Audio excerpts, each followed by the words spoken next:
In that case, Ein decides that he will return to the library and ask her directly, although before that he tells the two sisters that he is very sorry that they could not see him, yet he adds that something has already come to his mind, to which Yuri answers that she trusts him. At that moment we see how Alice was spying on Yuri, and her mother appears there, who asks her if she is spying on the girl with the distant eye again, and also asks her why she did not give her a book that talked about this secret dungeon, questioning her if perhaps she does not want to see Yuri in company.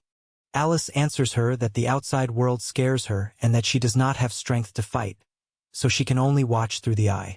Besides, since she knows it, the outside world is full of humans, revealing to Yalis that she hates them because they were the ones who killed her sister Chidna.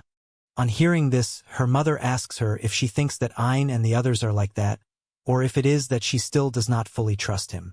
That is how we see that after the Prota discovered that Alice was a spirit of the world tree, he ended up meeting the guardian and mother of this one, who has as her name Kahane. Thus the Prota, very formal, introduces himself to her, adding that he is delighted to meet her, to which the redhead tells him that it had been a long time since she had seen her daughter so happy, and that is precisely why she thanks him. Alo K, turning to look at Alice, wonders if she is happy.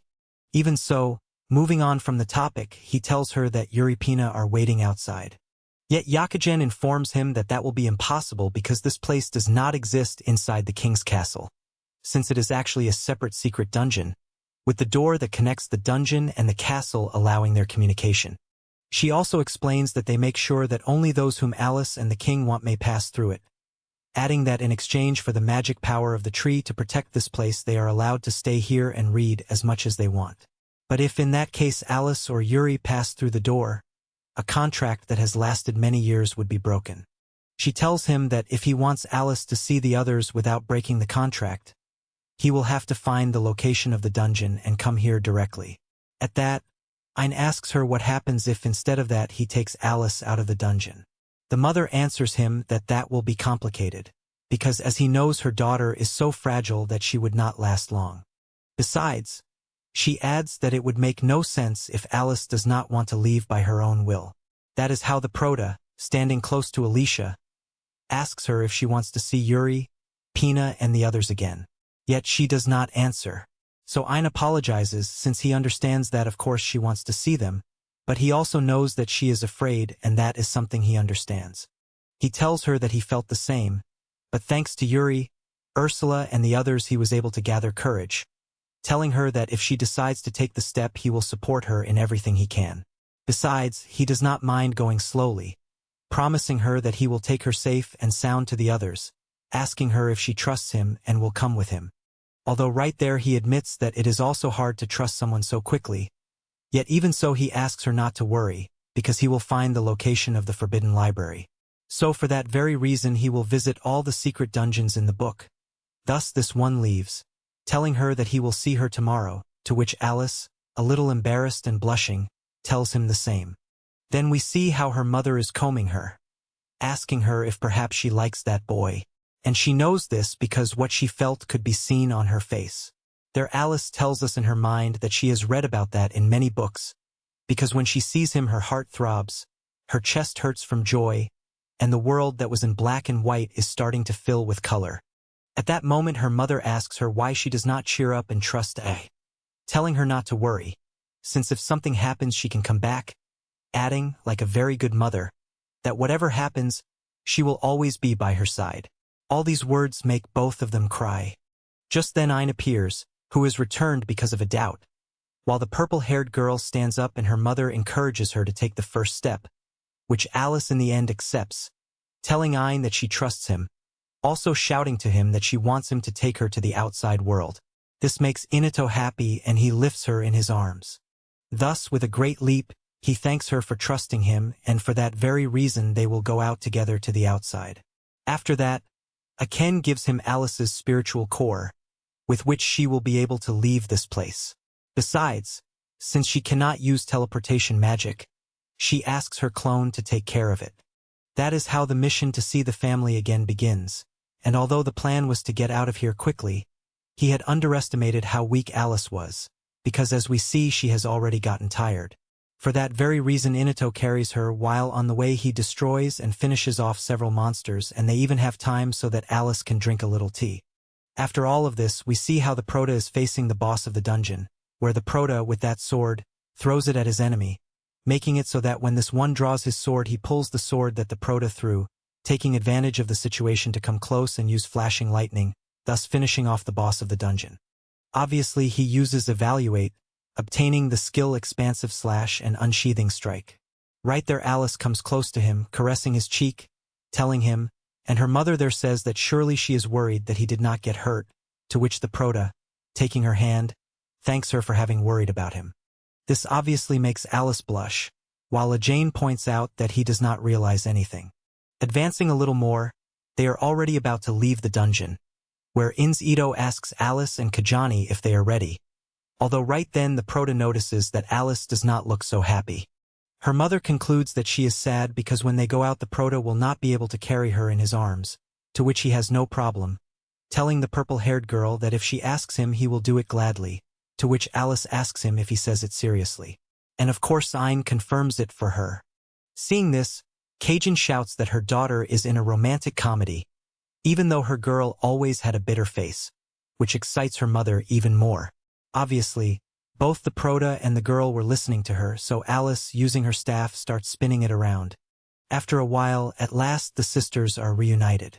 However, Alice rejects physical contact with her sister, telling her that she is suffocating her, while the other mothers also reunite, noticing there how Ursula is very nervous in front of Kajn, making it very clear how the hierarchy works. Then Yuri hugs the Prota, thanking him for finding her sister, which apparently makes Alice jealous. Pina notices this, and for that very reason she gives Ain a hug, pointing out that she loves him very much. At the same time she lifts Ain's right arm free, and even though Yuri wanted to hug him, Alice ends up beating her to it. Pina takes advantage of this to tease her, asking her if perhaps she does not want Yuri or her to monopolize him. On hearing this, Ain asks her not to tease her. Seeing this, the dangerous one knows that he is defending her, so she asks him if perhaps he likes Alice, which makes both the daughters and the mothers ask him if he really likes her. Yet the protagonist only wonders what is going on. Now we see how all the elves ask our protagonist if he likes Alice, causing him to feel totally trapped, wondering how he ended up like this. Because since he could not endure more questions, he escaped here, but for some reason everyone followed him and they keep asking him like that. Inato does not answer and only wants to leave, but there Yuri stops him, telling him not to run away, and there Pina pulls him so that he comes back. Then Ursula intervenes, telling them that they have to stop making so much fuss over what Ain feels, to which the elves obey. On hearing this, our protagonist calms down, thinking that he is already saved, although he has another problem, which is that he does not even know where to look. Worse than that, Pina is sitting on him. Right then, when Pina sees him, she asks him why he is so red and if it will not be that her little body is causing him things. On hearing this, Yuri is relieved, since she was worried that he had his face red because he was sick, which Pina points out is admirable that Yuri overlooks so much. Then Kuragujime throws more waters on the hot stones, making there be more heat in the sauna. The protagonist cannot stand this and decides to leave, although at that moment Alice, overheated, leans on him. Seeing that she is not well, he suggests that she should go out, to which Alice answers that she is fine, because she wants to stay, besides that from now on and forever she wants to be with him. But then her sisters come in, who very happily shout that that means they will keep having adventures together, making Ito understand that since she reunited with her family, it is normal that she wants to be with her. There a hand mentions to Alice that she wants the boy did not fully understand that great declaration. Changing the subject, the Prota asks Ursula if she could process Alice's spiritual core, something that she confirms. Then Alice's mother comes close, telling him that in that case she will need this, thus showing her Philosopher's Stone, because since she is Alice's mother she will help her, adding that she will not be able to teleport, but surely her powers will be useful to them. That is how they begin. Although when Ali comes close, she trips and by accident pulls down Ain's pants, so that all of them realize that he is very well endowed. After that, when the Prota was thinking what to do, Megan appears hugging him, pointing out to him that he has become stronger. something that Hasper agrees with, commenting out loud that he can come to her arms when he needs her to pamper him, and she also hugs him. Aloin asks what is going on here. Thus, putting on serious faces, they tell him that the king sent a request through the guild asking him if he knows anything about the demons. This makes him remember Falco, since he presented himself as a baron of the 5 ranks of demonic nobility. So because of this he answers them that yes. Thus Megan tells him that centuries ago the heroes created a dimensional wall and expelled the demons. Yet lately in Ray-Shik more and more demons keep appearing. Therefore their mission consists in eliminating the demons that are wandering around there, and they do this mostly because the adventurers of the area cannot take care of it. On hearing this, the protagonist tells the girls that he wants to help. Ursula speaks out, telling him that the goal they have is in another direction, so she asks him if he will help some third parties. Ein, standing up, asks her if he was not a third party when Yuri and she helped him, adding that he knows the fear and the despair of facing an overwhelming enemy. That is why he would like to help the same way that Yuri and Ursula did for him. At this the other elves appear who agree with Ein. With no other option, Ursula answers that if Yuri agrees, she cannot refuse. Already decided, the Prota accepts the mission and thus, putting on the cloak, he tells them that he will defeat the demons of Rizk. Now, moving through a forest, we see a lot of people where a little girl tells her father that she is hungry. He answers her that they are on their way to a place where she will be able to eat all that she wants. This fascinates the little one, thinking that surely it is like the heaven where her mother is. Faced with such innocence, her parents only confirm it for her.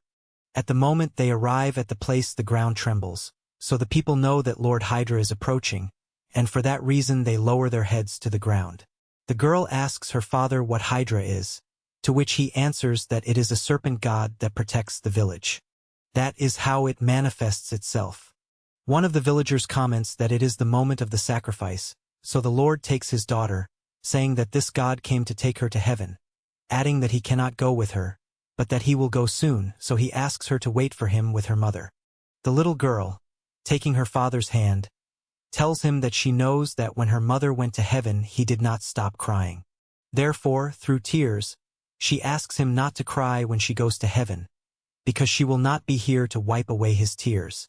That is how the girl goes with Hydra, but this one, with his multiple heads, warns that it is already too late, although the girl looks appetizing. The father goes in, preventing the sacrifice, something that angers the other villagers, since it was something they had already decided. Since that is the case, the man offers himself instead of his daughter, but Hydra answers that he does not like men, reminding them of the deal they had, which consisted in that he would not destroy the village in exchange for a woman per month, but since they broke the deal, he will condemn them to death. That is how he throws poison on everyone. And not satisfied, he was about to eat the girl, but right then our protagonist appears, saving her. On seeing such an aura, the little one thinks that he is a god. At the same time, Ursula tells him that it is Hydra, an ancestral dragon of double S rank. It has the ability to generate poison and medicine, and it also hides its skin under a layer of deadly toxins. Knowing this, our Prota asks Yuri to heal the villagers. She obeys, and when she does, Ein is astonished at how much Yuri's healing improved. On leveling up her eye, Hydra, confident, comments that a mere human will not change things. As he sees how he draws his sword, he keeps thinking that it is useless against his poison, but he is silenced by Ein, who cuts him into several parts. Seeing this, one of the villagers finally recognizes him. He tells them that in the capital he is known as Ein the Dragon Slayer. Ursula, knowing that our protagonist imbued the sword with Yuri's purification, points out to him that it is not bad at all. Ein thanks her for that, yet he realizes that Ursula praised him, which leaves him perplexed. Going back to the villagers, they thank him for what he did. Although when he mentions that he would like to meet the Lord of the Lands, their faces change, telling him that although they are grateful to him, perhaps it would have been better that way. And just like that they go away. The girl, however, comes back to Ein, whom, calling him God, thanks him for what he did. The Prota, bending down, clarifies to her that he is not a god, but that he wants to protect the smiles on their faces, so not even a god will defeat him.